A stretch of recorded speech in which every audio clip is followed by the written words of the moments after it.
He's a supplier of controlled drugs, and you are here with him, would then to me suggest there may be suspicion that you have been supplied drugs by him. Well, that is it. If you search me, I don't consent to it, and I'll be taking legal action too. So we're in the middle of an investigation at the moment, right? Yeah. Which we've got every right to do.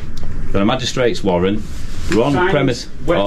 All signed. Don't worry, you can have copies of that, as you well know. You can have all signed. Where is it? Like, can we see it before you proceed? All signed. Can we see all signed. Yeah. The power to search is here. It's all sorted, and we're quite happy to share that. Yeah, can we see it now? Like, right. So can we see that signature now? Like, we've got that. Not yet.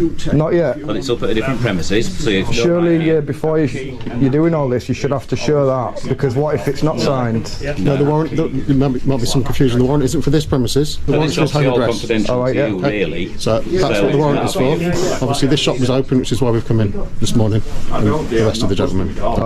Welcome back to the channel, and buckle up, because what you're about to witness is one of the most chaotic, poorly executed, and utterly baffling police interventions ever caught on camera.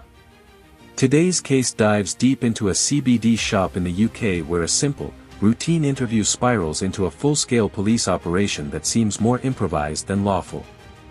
Our auditor, Nathan, walks in to film a perfectly legitimate conversation about CBD products, nothing shady, nothing hidden, fully transparent. But moments later, the police arrive with confusion, contradiction, and an attitude that swings wildly between authority and uncertainty. What makes this video truly shocking isn't just the police presence, it's how quickly they target Nathan, a cameraman who clearly explains his purpose, shows his equipment, and maintains calm from start to finish. Instead of acknowledging his lawful presence, officers begin stacking assumptions, stretching powers under PACE and the Misuse of Drugs Act, and even attempting to search Nathan based on guilt by proximity.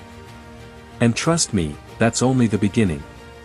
Throughout this breakdown, we'll expose every faulty justification, every misuse of authority, and every moment where the officer's reasoning collapses under its own contradictions. So stay locked in, because by the end of this video, you'll know exactly where the officers went wrong, exactly which laws were misapplied, and exactly how an innocent auditor found himself in the crosshairs of an investigation that had nothing to do with him.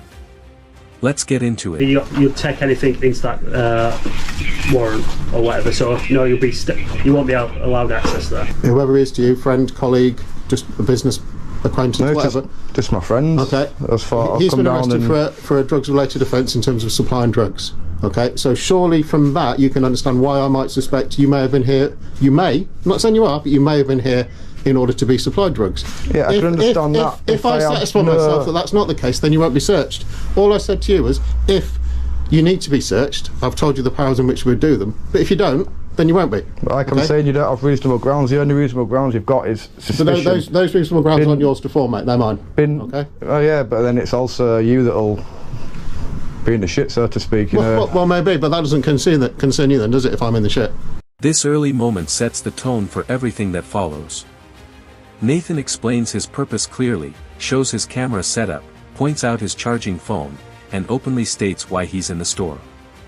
In policing terms, this is what we call dispelment of suspicion, when a person's explanation and behavior actively reduce any reasonable assumptions of wrongdoing. Yet notice how the officers ignore all of it. They're not observing his behavior, not noting his cooperation, and not acknowledging the transparency he's showing them.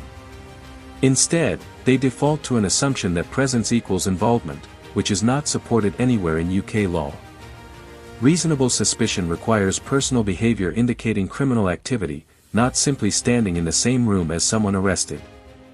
Nathan is doing everything right here, and the lack of recognition from the officers speaks volumes about the mindset driving this. There's also what in this bag and possession, what might not be, just if that creates any more grounds for yourself. Okay. I'd be quite happy. I'll have a steak in the bag and then. So, I'd be quite happy that. So on your opinion of something not being lawful, that would be enough for the offence that's been investigated at the moment, okay, and for what someone's been arrested for, and for what's been located on this premise at the moment. So what's giving you the reasonable grounds to think that it's illegal, and what you found? Because I don't need to go into what I found. I'll just say what's on the premise. at the moment. So you found some medical cannabis that's legal? Well, I'm happy to detain you, okay, for lawful Alright, what's your section name? 23 Misuse of Drugs Act. My name at the moment is Acting Sergeant John Dillon, and I'm based at the Eastfield Police Station. Alright, what's your collar? That's where the legal contradictions become impossible to ignore. The officer openly recognizes that Nathan isn't doing anything illegal. That alone should shut the door on any suspicion.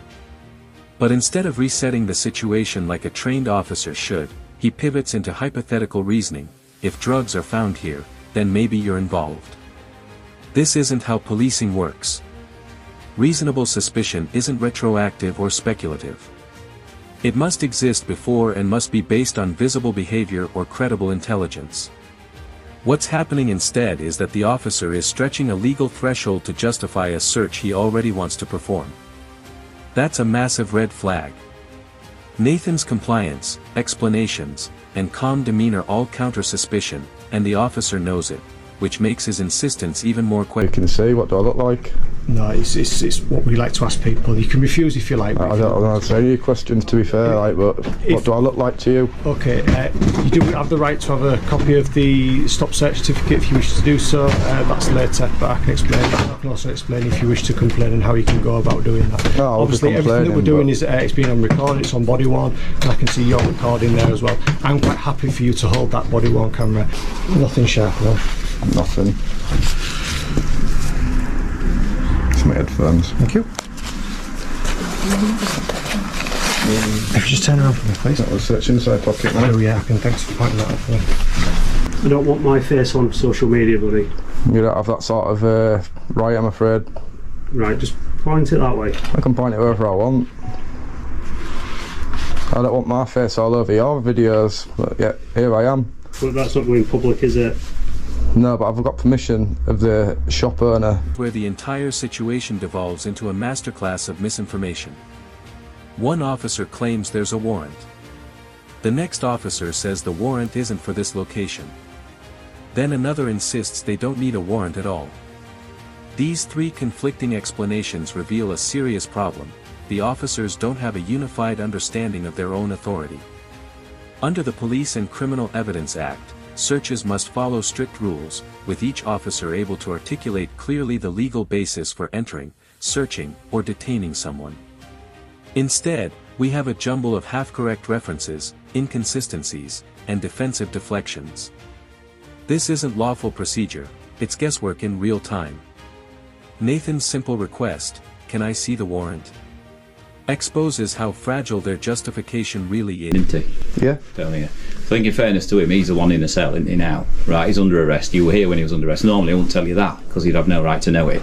Well, it's pretty obvious, isn't it? Because you were present at the time, then you know it, don't you? But from here on in, it's an investigation now, right? And we can't be frustrated in doing that. And I just don't mean having someone filming. I mean the fact that if we find something, then it's a matter for him to account for it, because you're not under arrest, so you're free to leave. So I'd ask you to leave now, please, as we get... Is that a request? This exchange perfectly highlights a dangerous policing mindset, the belief that suspicion is whatever the officer says it is. But that's not the law. Reasonable grounds are objective. They must be based on actual evidence, not speculation, not assumptions, and certainly not guilt by association. The officer's dismissive attitude, "Those grounds aren't yours to form, mate. They're mine," shows he believes suspicion is a personal judgment rather than a legal standard. In court, that line would destroy his credibility. Nathan repeatedly asks for clarity, and instead of receiving factual explanations, he's met with condescension and circular logic. This is exactly why knowledge of rights matters, because without it, interactions like this go unchecked. It's Well, I'm not just a request, is it? That's how you want to... I'm asking you nice and politely. If you're asking me though, then it's like I've got a choice to say yes or no, innit? Your mate's under arrest, right? I'm asking you to leave the premises, please. Okay? And like I'm saying, do I lawfully have to do that? Or is that just a request? I'm asking you to leave the Because premises. the way that you're wording I'm asking you to leave the premises at this point. The way that you're wording it though, it's like I've got a choice in it. I'm asking you to leave the premises at this point, please. Alright, yeah. Okay. No worries, I'll grab my stuff. Thank you. What's your name? You don't need to know my name, pal. So, no, this phone, Yeah. I know you've unlocked it, Do you want me to show you our fingerprint as well? Just to double, Whose fingerprint would put us? Who has access to that? Me. Or, No or one both else. of you? No, this is my phone. Is it? Why would we both have access to a phone? I don't know. I don't Well, know. what sort of This moment reveals one of the most troubling aspects of the incident, the acting sergeant stepping in with vague, uncertain statements and then using them to justify detention. The phrase, "what might not be," is not investigative language, it's guesswork. A sergeant should operate with certainty, evidence, and clarity, especially when exercising powers that limit someone's freedom. Instead, he escalates the situation based on an undefined might, then triggers a Section 23 detention without concrete evidence. This is precisely why checks and balances exist, because police powers require absolute clarity, not maybe, possibly, or might. Nathan wasn't suspected of possession, wasn't seen with drugs, and wasn't acting suspiciously. Yet he's detained anyway. for you? Yeah. Okay, good stuff. What other stuff have you got yours? Just this? There's that. There's me bag down here.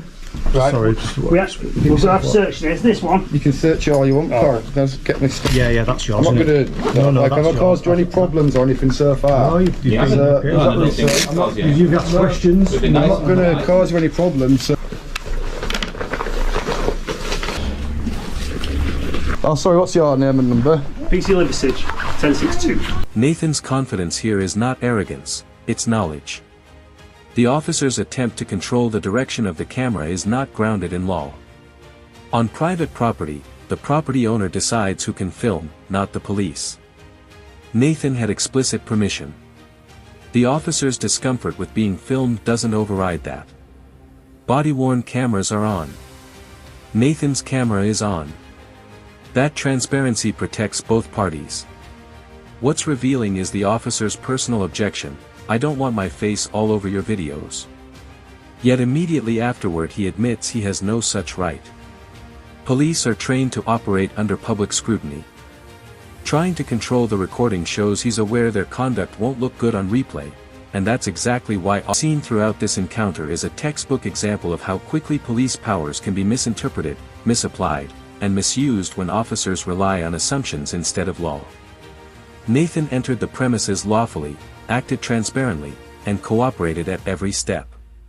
Yet officers continually attempted to escalate the situation, first with unsupported suspicion, then with conflicting search powers, and finally with demands that weren't backed by statute. The moment they claimed he had to leave the premises, because it's a crime scene, without sealing it or issuing a lawful direction, the legal facade collapsed. Nathan remained calm, collected, and knowledgeable, which is ultimately what protected him from further escalation. That if you found this case as shocking as we did, hit that like button, share your thoughts in the comments, and don't forget to subscribe for more jaw-drop